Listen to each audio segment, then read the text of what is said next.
Halo, jumpa lagi bersama kami di Repack Review Packaging.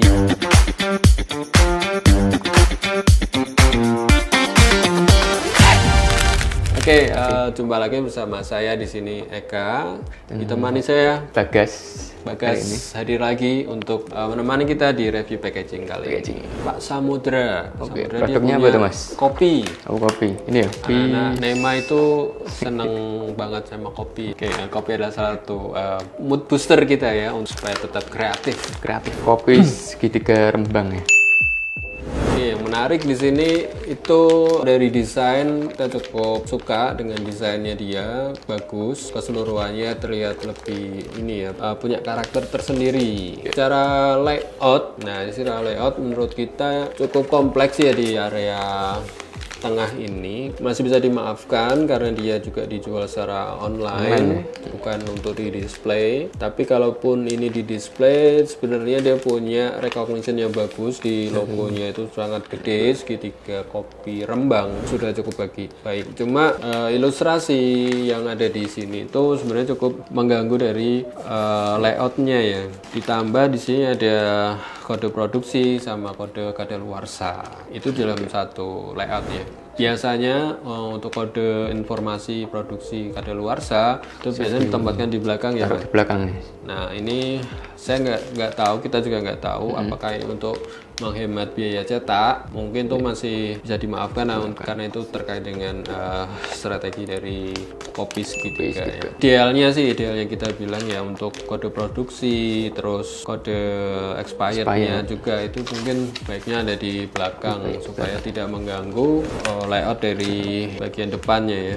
Di sini dia itu kopi yang anti kembung dan bikin happy intinya. Cuma di sini kita nggak tahu. Biasanya untuk penikmat kopi itu cukup beragam ya kan, ada proses di balik itu, ada penjelasannya ini kopi diambil dari mana. Biasanya penjelasannya belum ada informasinya seperti itu kadang sangat diperlukan ya untuk pecinta kopi ini terutama. Karena seleranya kan beda-beda. Bener. Saya pun sendiri cukup senang misal Arabica. Teman-teman di kantor pun juga kadang dia suka Robusta, ada Arabica. Berdasarkan misal tingkat keasamannya pun juga beda. Nah, di situ kan harusnya informasi tersebut bisa disampaikan di kemasannya. Supaya nanti customer ataupun yang mau membeli itu enggak membeli kucing dalam karung seperti itu ya. Misal itu butuh dijelaskan dengan baik karena tadi ya kembali ke seleranya masing-masing, beda-beda tiap orangnya, tingkat keasamannya pun juga bakal masing-masing. Ini ada yang packaging pouch, ada yang packaging juga transparan, plastik. Itu juga kurang lebihnya sama. Kalau di plastik nggak masalah, kita masih untuk satu side aja desainnya itu nggak ada masalah karena memang ya seperti itu, mungkin nggak terlalu banyak desain juga gitu ya. Mungkin kalau untuk yang di pouch ini kita bisa jadi bisa depan belakang, idealnya mungkin seperti itu. Tapi yang jadi catatan adalah tadi ya, penambahan informasi ini kopinya dari apa, ada prosesnya apa, seperti itu. Kalau dari desain, layout, font, tipografi dan lain-lain ini nggak ada masalah. Udah oke. Cuma tadi terkait simbol aja ya di informasinya seperti apa itu cukup bisa diperhatikan nanti untuk misal ada next ke depannya mau dibikin varian kopinya gitu ya, itu bisa sangat-sangat membantu. Ini mungkin itu Mas, yang di PIRT mungkin bisa agak kecil ya. Yang dikecilkan lagi dari ini kan jadi satu nih sama logonya, jadi kesannya nyambung gitu. Berarti harusnya dibikin kontras gitu ya, ada penekanan misalnya penekanan ini di bagian logo dan penekanan di area expired date mungkin cukup kecil aja gitu ya. Yang PRT PRT-nya ini nyambung deh, seolah-olah ini mengganggu dari logonya itu sendiri ya. Mungkin bisa ditempatkan di bawahnya atau dikecilkan lagi. Mungkin itu karena ini dia juga dijual online ya. Minimal ada call to action-nya lah untuk orang bisa tahu ini bisa dibeli atau bisa didapatkan di mana gitu ya. Misal ada Instagram, WhatsApp ataupun marketplace yang bisa dituju untuk pembelian produk. Itu aja mungkin dari kami. Sukses terus untuk segitiga kopi Rembang ke depannya. Packaging yang kedua ada Bu Reni dari Rembang juga. Ya, hari ini banyak dari Rembang ini ya sepertinya. Apa tuh Mas produknya? Ada namanya Marboni. Ini untuk ibu-ibu usia 30-40 tahun yang dia nggak ribet lah. Oke. Waktunya terbatas untuk menyiapkan makanan untuk keluarganya. Jadi dia jual secara online. Oh, online juga ya? Tapi dia juga ada offline juga ya. Ada Marundeng, ada Marboni. Kalau ini namanya terasi oven. Oke, kita review dulu ya dari Marboni. Oke, Marboni itu di situ adalah abon ikan. Ini olahan laut. Cara layout itu nggak ada masalah. Oke, pembacaannya juga cukup baik. Tipografinya sudah baik, tidak over penggunaannya. Penempatan PRT, informasi dan lain sebagainya itu di belakang. Jadi orang bisa melihatnya dengan cukup baik. Ada juga di sini call to action-nya juga sudah diterapkan. Nanti bisa diketahui tempat nanti pembeliannya di mana.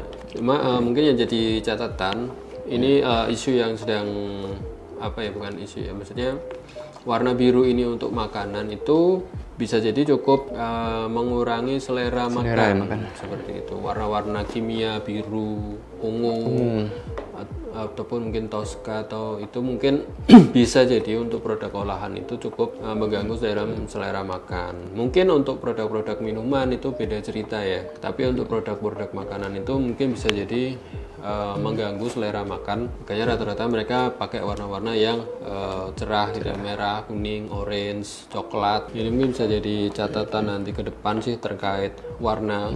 Karena sebenarnya ini juga produk laut ya, dari laut juga. Mungkin asosiasinya untuk menciptakan persepsi ini dari laut ya diarahkan aja ke biru. Tapi sayangnya ya itu tadi malah mengurangin selera makan kita ya. Bisa nanti dicarikan solusi, misal warnanya dirubah. Kali ini kan produk yang lain juga sudah kuning nih, tiba-tiba ini ada biru sendiri. Jadi kayak nggak inline. Ini ternyata produknya dari Banyu Cipto ya. Ini ada diproduksi sama Banyu Cipto. Mungkin kalau mau tetap ada warna birunya, misalnya cukup menarik nih. Aksen gitu. Marundeng ini kan warnanya ada oranye sebagai ada warna aksennya. Yang ini merah. Ada merah. Nah, sini yang di Marboni mungkin bisa juga diterapkan seperti itu. Cukup warna birunya dikasih porsi yang kecil aja. Itu bisa sudah cukup membantu sih mengurangin tadi ya efek-efek yang tidak diinginkan. Dari ini kita tadi nggak menemukan ini ya kode PRT ataupun halal. Sertifikasi keduanya itu mungkin untuk usaha rumahan gitu yang bisa dibilang itu sangat-sangat membantu ya nanti untuk faktor pembelian juga ya. Orang sekarang kan mulai perhatian juga mulai sama concern ya, sama kehalalan, sertifikasi juga. Benar, sertifikasi mungkin juga akan dipertimbangkan untuk faktor pembelian kedepannya. Misal desainnya sudah bagus, semuanya udah bagus, produknya udah bagus. Biasanya faktor penentuan terakhir adalah sertifikasi halal dan BRT itu aman nggak sih produk itu untuk dikonsumsi. Itu sih mungkin ya memang prosesnya lama, tapi mungkin itu bisa jadi pertimbangan nanti ke depan produk dari Marboni ini nanti bisa dibuatkan, atau mungkin saat ini lagi proses sudah, kita juga nggak tahu juga. Udah proses pendaftaran ya. Proses pendaftaran, tapi itu sangat-sangat berpengaruh nanti ya ke depannya. Lalu ini produk yang lain ada serundeng kelapa. Kalau itu sama serundeng kelapa juga tulang ikan. Cuma ini ternyata beda ini ya, mungkin varian ya. Ada yang gurih sama pedas kali ya. Gurih sama pedas. Itu sama ya? Oh iya sama. Oh beda. Ini tulang ikan. Kalau yang ini dari ikannya itu sendiri, barakuda. Oke, iya benar. Oke, itu cukup menarik sih ternyata. Ya yang ini dibedakan secara warna tadi. Warnanya ya. Ada aksen warnanya oranye, ada yang warna merah. Itu cukup baik. Lalu ini yang dijadikan catatan adalah di layout. Layoutnya itu menurut kita agak cukup berantakan. Karena kenapa? Yang secara ini ya, bagian depannya dulu sudah dilihat nanti ini kurang balance. Kenapa bisa kita bilang kurang balance? Itu lebih berat ke arah sini ya, ke arah sebelah kanan. Nah ini mungkin untuk yang ikon bangga buatan Indonesia, supaya Embang bisa tempatkan di bagian sebelah kirinya. Iya.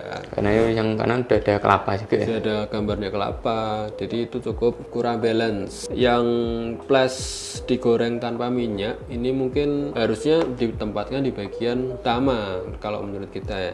Di karena itu ya. Jadi ya informasi penting, karena ini digoreng tanpa minyak itu bisa jadi benefit yang ditawarkan oleh Banyu Cipto di produk Marundeng. Yang buatan Indonesia bisa di take down atau ditempatkan di lain sisi ya. Justru yang ini yang paling penting nih, karena ditempatkan di sebelah samping sisinya tuh istilahnya sih masih bisa ditempatkan di tempat yang tepat gitu. Intinya saya tempatkan di bagian sininya. Oke, itu yang sekilas ya untuk kami di Marundeng. Yang terakhir ada di terasi ovennya ya. Terasi oven ini terlalu banyak tipografi yang dibuat. Tadi saya cukup kesulitan, terutama membaca tadi ya bagian atas tuh. Terasi apa ya? Di terasi oven, terasi oven, apa tadi saya nggak susah terbacanya karena dia formatnya font script. Jadi susah dalam keterbacaannya. Mungkin bisa jadikan satu tipografi seperti yang tulisan Rempis di sini mungkin cukup bagus secara recognition, bentuk itu cukup jelas. So far itu aja mungkin yang jadi catatan di Rempis ini. Ada tambahan? Mungkin ya kayak yang tadi ya, sertifikasinya ya. Sertifikasinya sama. Itu perlu diperhatikan ya. Oke, itu tadi produk dari Bu Reni Banyu Cipto di Rembang. Sukses selalu untuk usahanya ke depan. Packaging yang ketiga ini ada Pak Novel Ahmad ya di Bekasi. Ini adalah bumbu racik Aco. Segmentasinya wanita usia 35 sampai 50 tahun. Dia dijual dengan pakai agen juga atau reseller. Dijual secara online. Online juga ya? Ya, ini dia di bumbu masakan Padang ya, bumbu masakan Padang. Bumbu rendang. Oke, namanya Aco. Ini brandnya menarik. Aco itu kalau di Padang apa ya namanya? Artinya apa ya? Kurang tahu juga. Tahu juga. Harusnya ini segmennya Mas Raffi ini. Dia orang Medan, mungkin paham ya bahasa-bahasa dari Sumatera. Nanti kita coba tanyakan itu Aco. Aco ini ternyata panggilan kakak laki-laki. Panggilan kakak laki-laki di Pariaman. Oke. Nah, sedangkan marketnya ini ternyata untuk wanita. Untuk wanita. Ini menarik. Ini menarik, cukup menarik.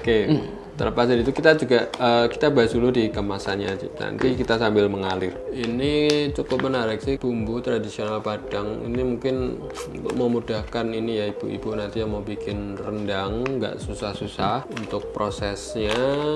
Kalau di sini sudah tersertifikasi halal, PRT-nya sudah ada, sudah bagus, layoutnya bagus. Tinggal ini siapa untuk gambar aja, mungkin gambar itu kepotong sayangnya karena itu dia kayak dimasukkan di media lingkaran gitu ya.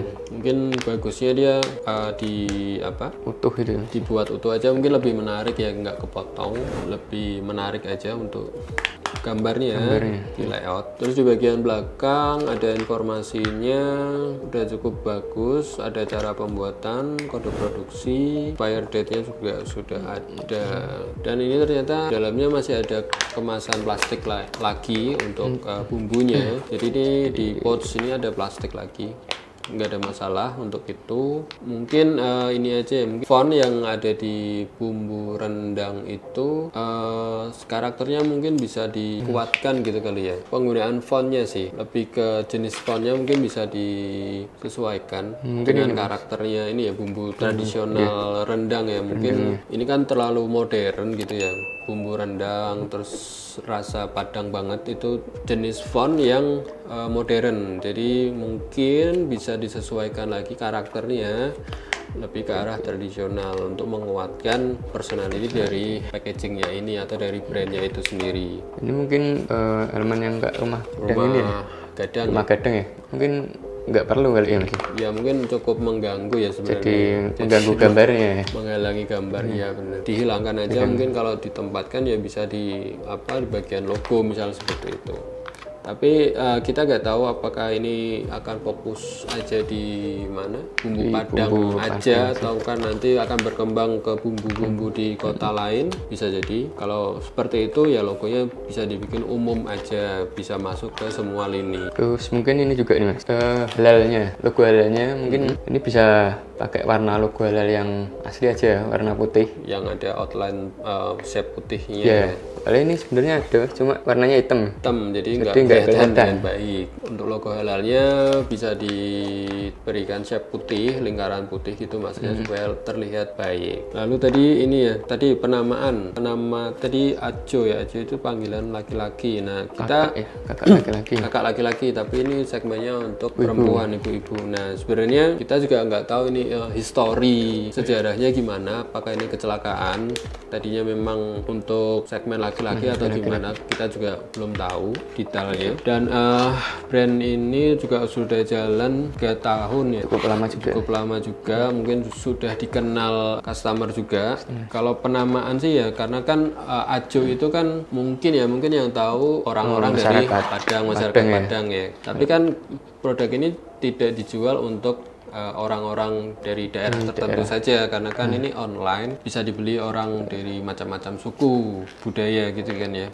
Mereka pun juga mungkin nggak tahu artinya Ajo itu apa. Jadi kalau saran kita sih, kalau memang sudah terlanjur dibikin brand ini dan sudah melekat ke customer, ya sudah dilanjutkan aja. Menurut kita nggak ada masalah, walaupun segmennya untuk wanita. Kalau ini Bapak Novel ini bilang ini ya, kemasannya itu kan ini pakai pouch. Sementara ini kompetitor katanya itu hampir semuanya pakai botol ya. Apakah bisa berkompetisi lah, bisa dibilang berkompetisi dengan brand lainnya. Packaging bentuk yang lain tuh menurut kita bisa aja. Intinya kan itu hanya medium ya yang dipakai ya. Tapi perlu dipertimbangkan lagi, misal materialnya dengan kemasan pouch ini dengan kemasan yang botol, itu kita nggak tahu botol plastik atau botol kaca. Apakah bumbu itu akan lebih aman, safety jika dia di botol kaca? Secara rasa dia nggak berubah, ataupun dari kualitasnya itu nggak berubah, itu bisa jadi pertimbangan sih. Itu aja mungkin yang antara komparasi tadi ya, penggunaan pouch dengan botolnya. Tapi intinya kalau Pak Novel ini bilangnya apa, supaya kelihatan premium, ya botol lebih terlihat premium dibanding dengan pouch, karena orang kan langsung, wah ini botol udah dikemas sedemikian rupa. Menurut kami lebih premium untuk di botol. Atau mungkin kalau mau tetap di pouch mungkin bisa pakai printing gitu ya. Ya, model yang full print itu bisa jadi ini akan bisa bersaing dengan produk yang botol. Pun secara pengemasan, pengiriman mungkin pouch lebih menguntungkan kali ya, bisa dikemas dalam box. Karena space-nya mungkin udah lebih ringkas dan informasi yang nanti ditempatkan pun bisa lebih banyak dibanding dengan botol. Mungkin itu yang jadi nilai plusnya. Itu mungkin saran dari kami. Tadi kita ulangin, mungkin bagian identitas tipografinya mungkin bisa dibikin lebih agak tradisional sedikit supaya sesuai dengan karakter dan personality dari brand bumbu racik Ajo. Itu tadi bisa disesuaikan. Penamaan tadi nggak ada masalah, mungkin bisa dilanjutkan aja, karena asumsi kita ini dijual secara online, secara luas, nggak ada masalah dengan penamaan tadi ya. Itu aja, mungkin sukses terus untuk bumbu racik Ajo. Masalah yang terakhir ini ada namanya Bu Marsinia Rahmi Pradani Putri. Namanya panjang sekali ya. Produk hijab ya Mas. Di Bekasi. Ini namanya Micin Hijab. Dia itu untuk muslimah umur 23 sampai 43 tahun dengan pekerjaan ini ya, nakes, bisa guru, pengusaha. Jadi dia punya target market yang kesulitan untuk mencari hijab daily yang nyaman dan sederhana seperti itu. Dia dijual secara online di Instagram salah satunya. Jadi awalnya tuh dia keresahan ya, ini berdasarkan keresahan ownernya mencari hijab syar'i di tempat tinggalnya. Oke, jadi sini ada kemasan produknya. Namanya cukup unik ya. Micin. Itu kalau generasi kita tuh kebanyakan micin gitu ya. Kebanyakan jajan yang snack dari apa gitu ya. Asumsinya kita mengarahnya ke sana. Apakah ini segmen targetnya anak-anak muda mungkin seperti itu, tapi ternyata ya bisa dibilang seperti itu sih, anak muda sampai usia menengah. Kalau dari kemasannya, karena dia dijual secara online, call to action tadi ya itu penting. karena bisa diketahui nanti ini siapa, produknya dari mana, kita mau belinya kemana, itu jelas tahu. Itu paling penting call to actionnya, alamat IG lah minimal, ataupun ada nomor WhatsApp yang bisa dihubungi. Lalu dari ini karena kemasannya berupa zip transparan, dari logonya sudah baik lah, dia punya recognition yang bagus, gede, bisa dilihat dengan baik gitu ya. Mungkin ada tambahan Mas Bagas untuk ini? Udah oke sih. Nah mungkin atau tadi seperti yang packaging dulu kita pernah ada ini ya, tapi itu untuk premium bisa ditambahkan ini sih sebenarnya Pak, elemen grafis atau super grafik atau pattern untuk di packagingnya itu juga mungkin cukup membantu untuk customer bisa mengenali produknya dari Micins. Kita nggak tahu apakah ini nanti juga akan ada kemasan boxnya atau semuanya itu dikemas seperti ini. Mungkin nih dari fontnya mungkin bisa lebih feminim lagi. Lebih feminim ya, karena karakternya ini dia pakai serif ya. Pakai serif jadi kelihatan lebih maskulin. Mungkin bisa dibikin lebih feminim, misal dengan font script atau font lain yang lebih feminim. Ternyata ada tagline-nya juga ya. Di sini dia menyebutkan ada tagline, ada protect your beauty. Nah itu kenapa nggak ditempatkan sekalian di packagingnya? Harusnya itu sangat bagus. Bisa tempatkan di packaging, jadi customer yang beli itu ada promise, ada janji yang bisa dilihat lah seperti itu. Jadi Micin ini melindungi kecantikanmu seperti itu. Betul. Nah itu mungkin bisa diperhatikan lagi di packaging yang selanjutnya. Itu aja, sukses untuk Bu Marsinia dengan produknya Micins. Terima kasih untuk mengirimkan produknya ke kami. Oke, udah semuanya nih Mas Bagas, kita review di kesempatan kali ini.